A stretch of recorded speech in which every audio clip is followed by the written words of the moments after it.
ছবির এই গাছটির নাম অশ্বত্থ গাছ। এটি বোধিবৃক্ষ বা পিপুল নামেও পরিচিত। এর বৈজ্ঞানিক নাম ফিকাস রিলিজিওসা। এটি মরাসি পরিবারের অন্তর্গত একটি সপুষ্পক উদ্ভিদ। এর পাতাগুলো পান পাতার মতো হৃৎপিণ্ড আকৃতির এবং ডগার দিকে লেজের লম্বা ও সরু অংশ থাকে। এই গাছটিকে হিন্দু, বৌদ্ধ ও জৈন ধর্মে অত্যন্ত পবিত্র মনে করা হয়।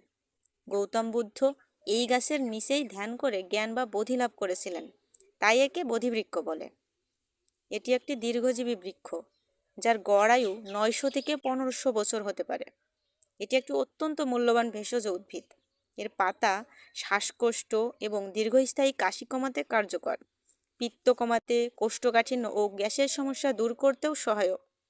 ত্বকের উজ্জ্বলতা বৃদ্ধি ও বলিরেখা কমাতে এর ছালের পেস্ট বা পাতার রস ব্যবহার করা হয়। ক্ষত নিরাময়ে এবং বিষাক্ত পোকার কামড়ের বিষের প্রভাব কমাতেও সহায়ক। মানসিক চাপ হ্রাস, ডায়াবেটিস নিয়ন্ত্রণ, রক্ত পরিষ্কার ও হৃদরোগের চিকিৎসায়ও ব্যবহৃত হয়। তবে যে কোনো ভেষজ ব্যবহারের আগে এর সঠিক মাত্রা ও সঠিক প্রয়োগ পদ্ধতি সম্পর্কে বিশেষজ্ঞের পরামর্শ নেওয়া উচিত।